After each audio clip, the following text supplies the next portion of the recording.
دام تہذیب علامہ اقبال کی ایک اور نظم پیش خدمت ہے اور بڑی اہم نظم ہے۔ مرشد اقبال کا تو سارا کام ہی سبحان اللہ ہے، تو اس میں تھوڑا سا پہلے میں آپ کو کوشش کروں گا کہ تہذیب کیا ہے، یعنی دام تہذیب۔ دام تو کہتے ہیں جال کو،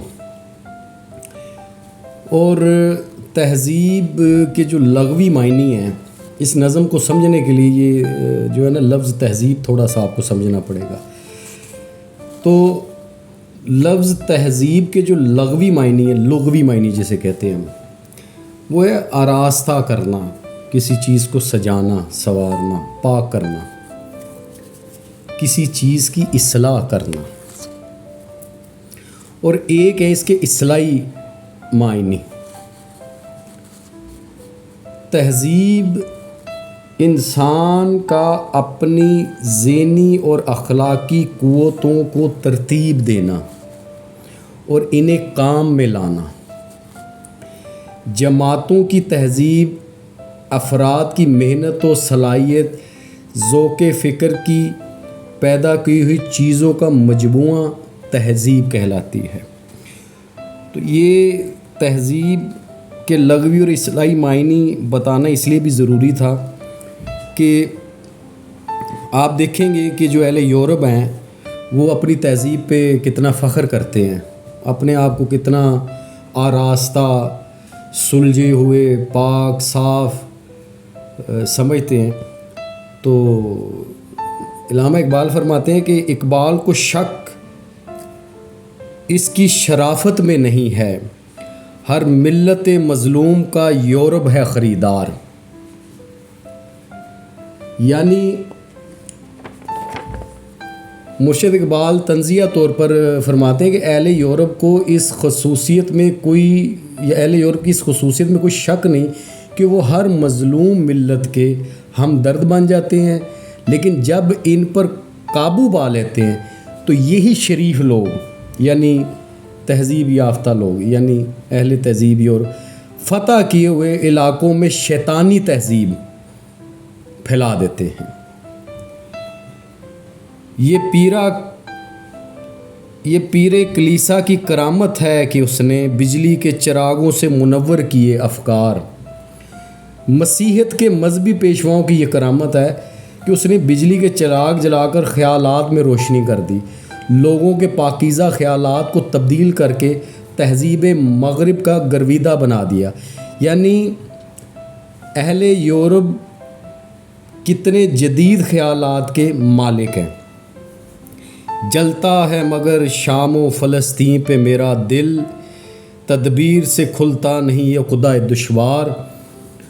اور پیر مشرف فرماتے ہیں میرا دل شام اور فلسطین کی حالت زار پر رو رہا ہے، عجیب الجھن پیش آ گئی ہے جو تدبیر سے کھل نہیں سکتی، اس میں سراسر دھوکہ اور فریب کا عمل دخل ہے۔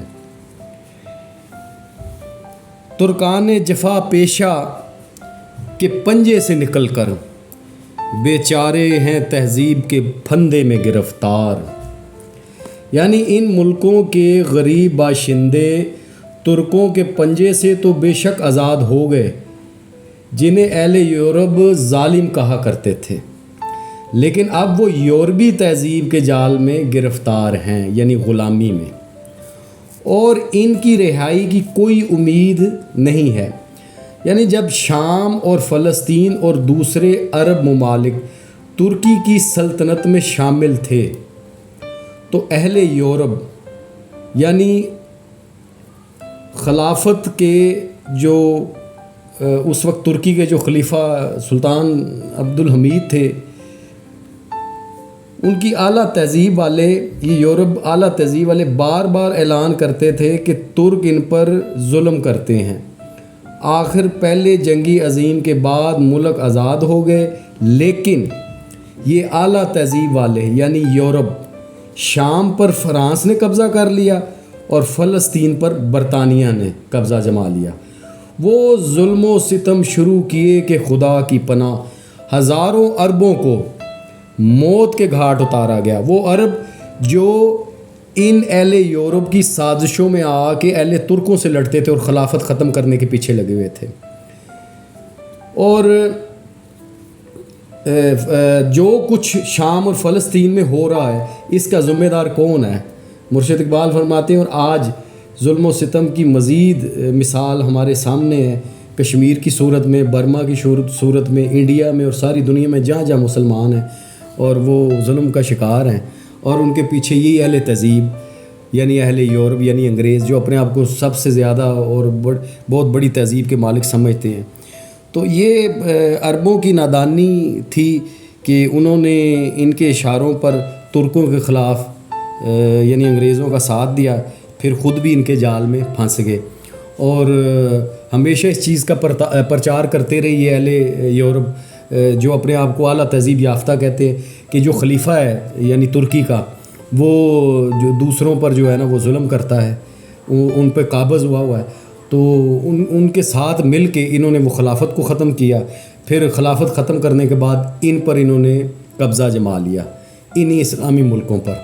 اور آج تک آپ دیکھ لیں کہ پوری دنیا میں جو مسلمانوں کی حالت زار ہے اور جہاں جہاں مسلمان پس رہا ہے، مار کھا رہا ہے، بے عزت ہو رہا ہے، ذلیل ہو رہا ہے، اس کے پیچھے یہ اہل یورپ یعنی اعلیٰ تہذیب والے کار فرما ہیں.